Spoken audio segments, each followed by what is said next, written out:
चलो चलो, हो गया तुम्हारा, आगे बढ़ो। नेक्स्ट।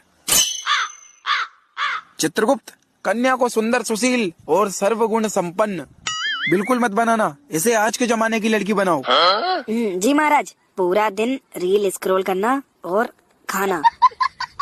हाइट इसकी 5 फीट छोटी होनी चाहिए और जबान 15 फीट लंबी।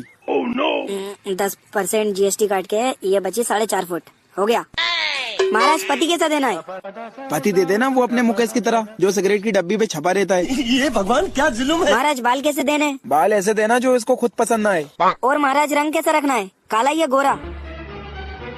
रंग ऐसा दो ना कालों में गिनती हो ना गोरों में, मट मेला टाइप।